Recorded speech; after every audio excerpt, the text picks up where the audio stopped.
Hello student, आज हम हमारा 13वां पाठ इब्राहिम गारदी पढ़ने जा रहे हैं। इस पाठ के लेखक हैं वृंदावन लाल वर्मा, जो इतिहास में वास्तविक घटना की जानकारी देता है तथा सत्यता क्या है ये बताता है। साफ शब्दों में कहे तो मानव की विशिष्ट घटनाओं का नाम ही इतिहास है। जो इंसान इतिहास से सबक नहीं सीखते उनकी बर्बादी निश्चित है। ऐसी ऐसी इतिहास के पन्नों में से एक किस्सा आज हम यहाँ पढ़ने जा रहे हैं। ये घटना सबसे विनाशकारी पानीपत के युद्ध के बारे में है, जो 1761 में हुआ था।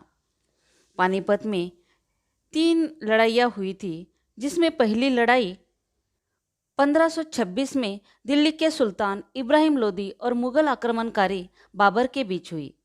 इस युद्ध में बाबर ने विजय प्राप्त की। पानीपत की पहली लड़ाई के फलस्वरूप दिल्ली और आगरा पर बाबर का अधिकार हो गया और भारत में मुगल वंश की स्थापना हुई। पानीपत की दूसरी लड़ाई 1556 में अफगान शासक आदिल शाह सूर के योग्य हिंदू सेनापति और मंत्री हेमू और अकबर के बीच हुई। युद्ध के समय हेमू की आंख में एक तीर घुस गया। वह अचेत होकर गिर पड़ा और उसे गिरफ्तार कर लिया। पानीपत का तीसरा युद्ध, जिसके बारे में हम यहाँ पढ़ने जा रहे हैं, वह अहमद शाह अब्दाली और मराठा सेनापति सदाशिवराव भाऊ के बीच 14 जनवरी 1761 को वर्तमान पानीपत के मैदान में हुआ, जो वर्तमान समय में हरियाणा में है। इस युद्ध में इब्राहिम गारदी ने मराठों का साथ दिया। इस युद्ध में रोहिला नामक जमात और अवध के नवाब शुजा-उद-दौला ने अहमद शाह अब्दाली का साथ दिया। तो आइए इस घटना को पढ़े और समझे। पाठ के पहले पैराग्राफ में बताया है, सन 1761 में पानीपत के युद्ध में अहमद शाह अब्दाली से मराठे हार गए। मराठों का सेनापति इब्राहिम गारदी बंदी हुआ। वह अंत तक लड़ता रहा और घायल हो जाने के कारण पकड़ लिया गया। मराठों का सेनापति कौन था? इब्राहिम गारदी था, और युद्ध में लड़ते लड़ते वो घायल हो जाने के कारण उसे शत्रुओं ने पकड़ लिया था। उस युद्ध में अवध का नवाब शुजा-उद-दौला अहमद शाह अब्दाली की ओर से लड़ा था। घायल इब्राहिम गारदी को शुजा-उद-दौला के टीले में, जो अहमद शाह अब्दाली की छावनी के भीतर था, टीला यानी के छावनी शिविर, उसमें उसे रखा गया था। अब्दाली को इब्राहिम से घृणा थी। इब्राहिम के पकड़े जाने और शुजा-उद-दौला के टीले में होने का समाचार उसको मिल चुका था। अब अब्दाली को इब्राहिम से घृणा क्यों थी? क्योंकि इब्राहिम गारदी मुस्लिम होकर उसके खिलाफ लड़ रहे थे, इसीलिए अहमद शाह अब्दाली को उससे पहले से ही नफरत थी। इसलिए उसने इब्राहिम को अपने सामने पेश किए जाने के लिए शुजा-उद-दौला के पास दूत भेजा। दूत यानी के सेवक, अपने सेवक को शुजा-उद-दौला के पास भेजा। शुजा-उद-दौला इब्राहिम गारदी की उपस्थिति से इनकार न कर सका। यानी कि दूत आने के बाद शुजा-उद-दौला ने इब्राहिम गारदी मेरे पास है, यह इनकार नहीं कर सका। उसने अनुरोध किया, इब्राहिम काफ़ी घायल हो गया है, अच्छा हो जाने पर पेश कर दूंगा। शुजा-उद-दौला ने अहमद शाह अब्दाली के दूत से अनुरोध यानी कि विनती की कि इब्राहिम गारदी मेरे पास तो है, लेकिन वो बहुत घायल है। जब उनके जख्म भर जाएंगे तो उनको अब्दाली के दरबार में पेश किया जाएगा। दूत ने अपने शाह का आग्रह प्रकट किया, उसको हर हालत में इसी पल जाना होगा। शुजा-उद-दौला का प्रतिवाद क्षीण पड़ गया, यानी कि शुजा-उद-दौला ने कुछ भी कहा तो वह दूत नहीं मान रहा था। फिर भी उसने कहा, इब्राहिम मराठों के 10,000 सिपाहियों का सेनापति था। इस समय वह घायल पड़ा हुआ है, कम से कम इस वक्त तो उसे नहीं बुलाना चाहिए। शुजा-उद-दौला कह रहा है कि वो कोई सामान्य व्यक्ति नहीं है, वो मराठों के 10,000 सेनापतियों का 10,000 सैनिकों का सिपाहियों का सेनापति है, और वह अब घायल पड़ा है। कम से कम इस हाल में, ऐसे जख्मी हाल में उसे दरबार में नहीं बुलाना चाहिए। बच्चों, इब्राहिम गारदी एक वफादार और नेक इंसान थे। वह अपने देश के प्रति निष्ठा रखने वाला महान देशभक्त था। वह उसूलों और आदर्शों का पक्का और स्वाभिमानी इंसान था। शुजा-उद-दौला इब्राहिम गारदी से नफरत तो करते ही थे, लेकिन जैसे उसे पता चला कि इब्राहिम गारदी शुजा-उद-दौला के पास है, वह अपना दूत भेजकर इब्राहिम को अपने सामने पेश करने के लिए भेजते हैं। दूत नहीं माना। उसको अहमद शाह अब्दाली का स्पष्ट आदेश था। सुजाउद्दौला को उस आदेश का पालन करना पड़ा। अहमद शाह के सामने इब्राहिम गारदी लाया गया। अहमद शाह ने पूछा, तुम मराठों के 10,000 पलटनों के जनरल थे। अब जब इब्राहिम गारदी अहमद शाह अब्दाली के दरबार में आते हैं तो अहमद शाह एक क्रूर और निर्दयी राजा था और उसने इब्राहिम गारदी से प्रश्न पूछा कि तुम मराठों की 10,000 पलटनों के जनरल थे। इब्राहिम गारदी ने उत्तर दिया, हाँ था। पहले तुम फ्रांसीसियों के नौकर थे। जी हाँ। फिर हैदराबाद के निज़ाम के यहाँ नौकर हुए। सही है। तुमने निज़ाम की नौकरी क्यों छोड़ दी? क्योंकि निज़ाम के रवैये को मैंने अपने उसूल के खिलाफ माना। बच्चों, हम जिंदगी जीते हैं तो अपने वसूलों के खिलाफ नहीं जीते। वैसे अपने अपने वसूल होते हैं, अपने अपने तत्व जो होते हैं उनके अनुसार ही अपना जीवन हम व्यतीत करते हैं। वैसे ही इब्राहिम गारदी के कुछ वसूल थे जो देश के खिलाफ शत्रु होते, उनके पास क्यों नौकरी करना, ऐसे उनके वसूल थे। तुमने फिरंगी जबान भी पढ़ी है? जी हाँ। यानी कि तुम अंग्रेज जैसे पलटकर जवाब देते हैं, वैसे ही तुम बोल रहे हो, ऐसा अहमद शाह अब्दाली इब्राहिम गारदी को कहते हैं। मुसलमान होकर फिरंगी जबान पढ़ी, फिर मराठों की नौकरी की।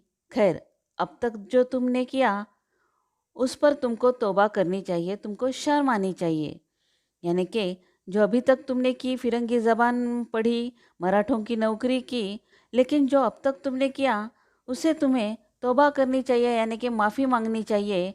और इस बात पर तुम्हें शर्म आनी चाहिए कि तुमने एक मुस्लिम होकर मराठों की नौकरी की। घाव की परवाह न करते हुए इब्राहिम बोला, तौबा और शर्म? आप क्या कहते हैं अफगान शाह? आपके देश में अपने मुल्क से मोहब्बत करने और उस पर जान देने वालों को क्या तौबा करनी पड़ती है? इस बात से अब इब्राहिम गारदी का देश प्रेम, उनकी सच्ची निष्ठा हमें दिखाई देती है कि किस तरह से उनके उसूल थे, आदर्श के वो कितने पक्के थे।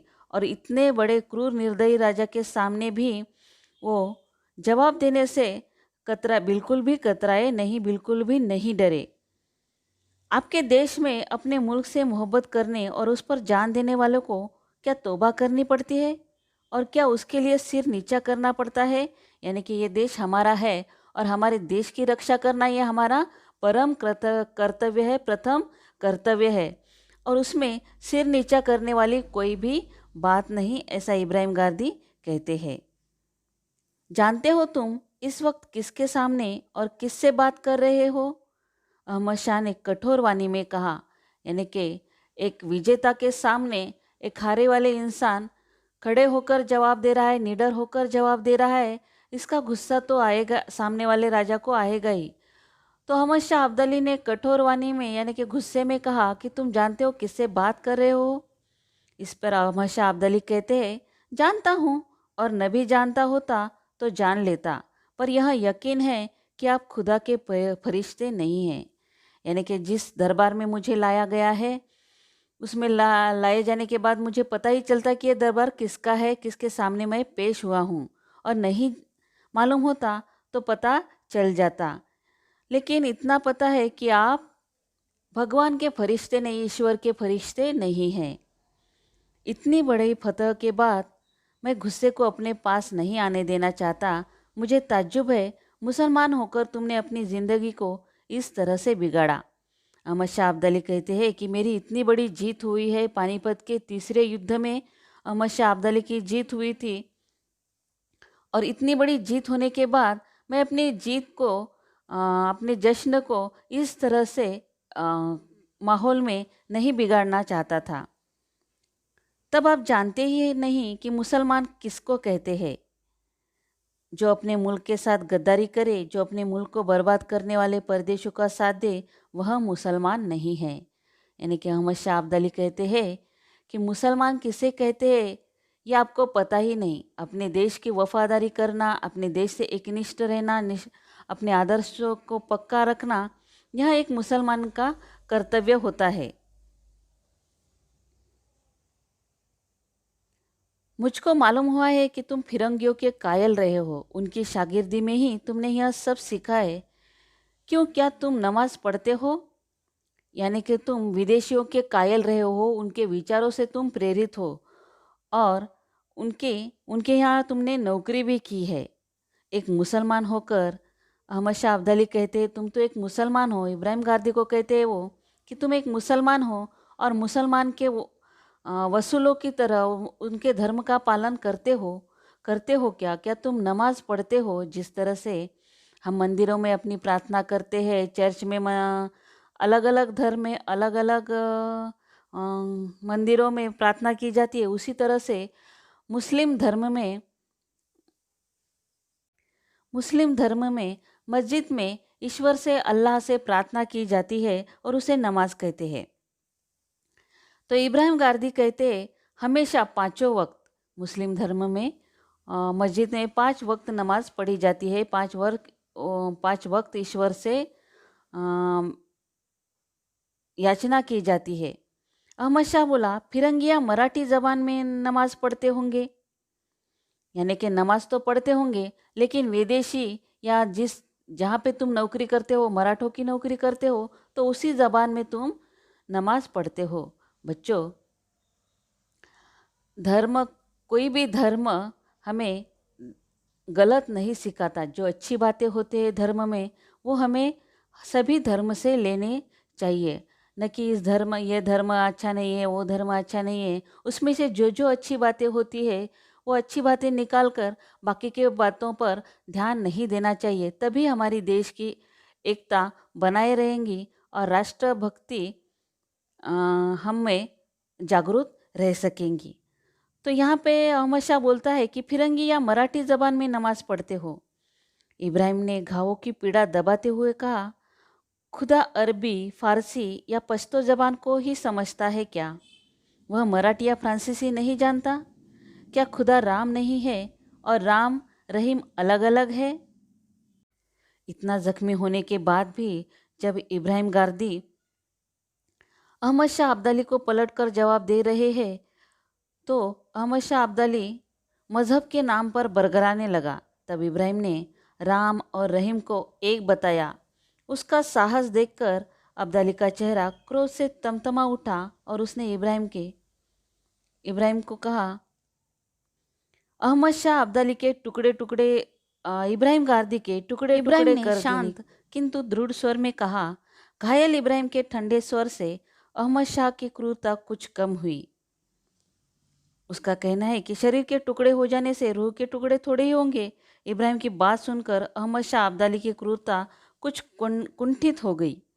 अपनी फौज में अच्छी नौकरी भी देंगे, तुम फिरंगी की तरीके पर कुछ दस्ते तैयार करना, ऐसे उन्होंने कहा। इब्राहिम गारदी को कहा, अगर तुम्हारे विचार बदलते हैं तो मैं तुम्हें छोड़ दूंगा और तुम्हें अपने यहाँ पे नौकरी भी दूंगा। कराह में दबे हुए इब्राहिम के होठों पर छीनी सी हंसी आ गई, यानी कि वह मुस्कुराए और अहमद शाह के उस खिलवाड़ को इब्राहिम समाप्त करना चाहते थे। उसने कहा, अगर छूट जाऊं तो पुणे में ही फिर पलटने तैयार करूं और इसी पानीपत के मैदान में उन अरमानों को निकालूं जिनको आज मैं न निकाल पाया और जो मेरे कलेजे में धधक रही है। इब्राहिम कहते हैं कि यहाँ से अगर मैं छूट जाऊँ तो फिर से मैं पलटने तैयार करूँगा और तुमको हरने का जो मेरी इच्छा है उसको मैं अपने बाहर निकालूँगा, जो मेरे अंदर धधक रही है। अब समझ में आ गया, तुम असल में भूत परस्त हो।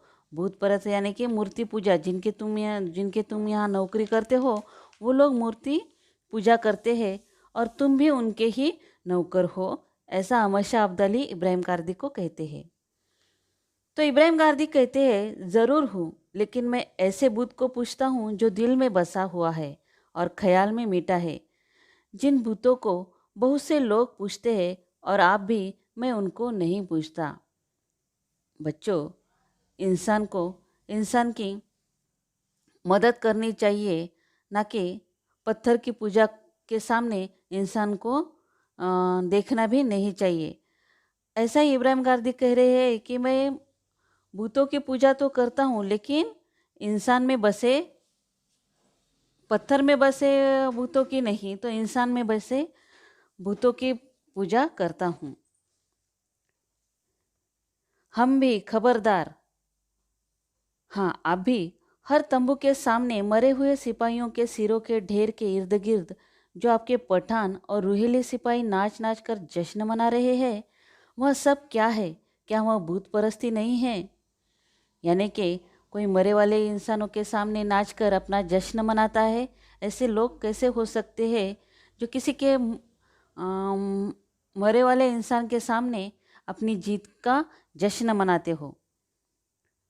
तुम बदजुबान हो। तुम्हारा भी वही हाल किया जाएगा जो तुम्हारे सदाशिव भाऊ का हुआ है। चकित इब्राहिम के मुंह से निकल पड़ा, क्यों, उनका क्या हुआ? उत्तर मिला, मार दिया गया, सिर काट लिया गया। बच्चों, अहमद शाह अब्दाली बड़ा निर्दयी और क्रूर जालिम अफगानी आक्रमणकारी था। उसने अवध के नवाब शुजाउद्दौला के साथ मिलकर पानीपत का युद्ध जीत लिया था। लोगों को कहारते हुए देखने में उसे आनंद मिलता था। वह निहत्तों पर जुल्म ढाने में अपनी शान समझता था। उसने सदाशिवराव भाऊ और विश्वासराव जैसे बहादुर मराठे सैनिकों का कत्ल भी करवा दिया था। यह सुनकर इब्राहिम गारदी कहते हैं, उफ। घायल इब्राहिम ने दोनों हाथों से सिर थामकर कहा। अब्दाली को उसकी पीड़ा अच्छी लगी और बोला, तुम लोगों का खूबसूरत छोकरा विश्वासराव भी मारा गया। इब्राहिम गारदी ने जब अपने सर को हाथ लगाया तो उसका कहरना अब्दाली को बहुत अच्छा लगा। यानी कि इतनी देर से मेरे दरबार में होकर मुझे पलटकर इतनी हिम्मत से जवाब दे रहा था, अब इसको दर्द हो जाने पर अब्दाली को खुशी हुई और उसने कहा कि तुम्हारे जो विश्वासराव थे, मराठों के सरदार, उसे भी मैंने मार दिया। इब्राहिम की बुझती आंखों के सामने और भी अंधेरा छा गया। उसने कुपित स्वर में कहा, विश्वासराव मेरे मुल्क का ताज, मेरे सिपाहियों के हौसले का ताज। उफ। इब्राहिम गिर पड़ा। यानी कि अपने मालिक के मृत्यु की खबर सुनकर वह दरबार में नीचे गिर पड़े।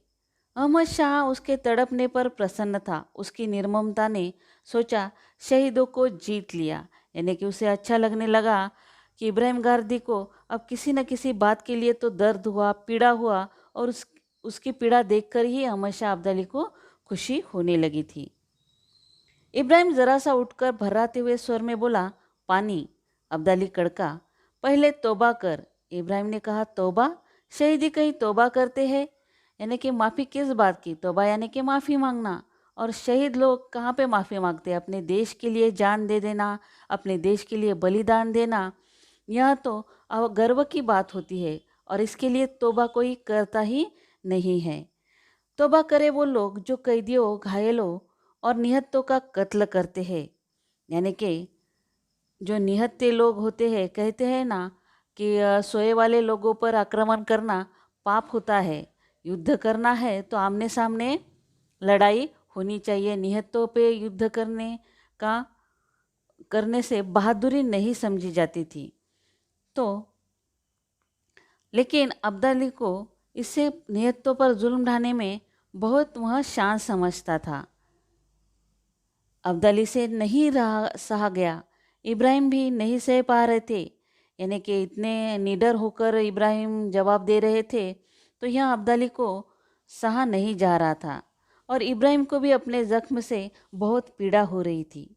अब्दाली ने उसके टुकड़े टुकड़े करके वध करने की आज्ञा दी।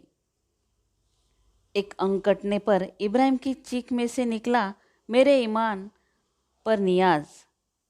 यानी कि प्रार्थना की। मेरे ईमानदारी पर, उन्होंने अपने खुद के ईमानदारी पर भगवान ईश्वर अल्लाह से प्रार्थना की।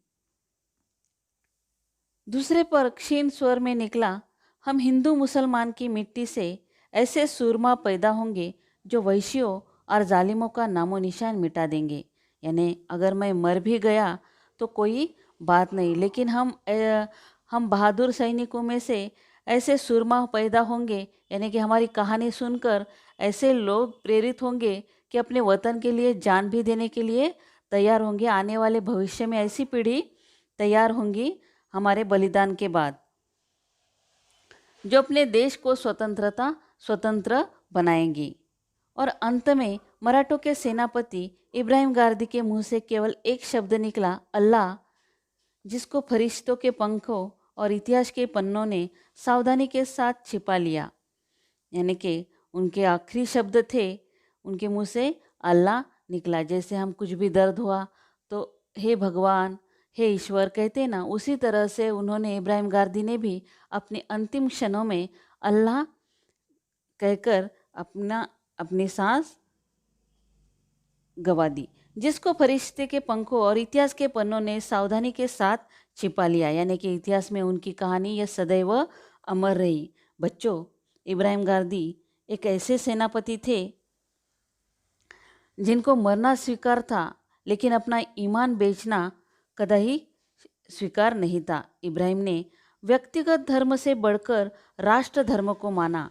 इब्राहिम ने अपने उसूलों से समझौता नहीं किया। वह अब्दाली की क्रूरता का शिकार हुआ, वह शहीद हो गया। उसने देश की रक्षा से बढ़कर कोई धर्म नहीं, यह हमें सिखाया। तो इस पाठ के माध्यम से हमें यह सीख मिलती है कि राष्ट्र प्रेम सबसे बड़ा धर्म है। वतन के वास्ते जीना, वतन के वास्ते हम कहते हैं ना, तो इसी तरह से जो भी हमारा जीवन होता है, अगर हमारे देश के काम आ सके तो हमसे ज़्यादा खुशनसीब कोई भी नहीं हो सकता। इस पाठ के माध्यम से लेखक ने यह स्पष्ट करने का प्रयास किया है कि अपने प्राणों का उत्सर्ग करके भी हमें अपने गौरव एवं अपने स्वतंत्रता को बनाए रखना चाहिए। बच्चों, आशा है ये ऐतिहासिक पाठ आपको अवश्य समझ में आया होगा। जय हिंद, जय भारत।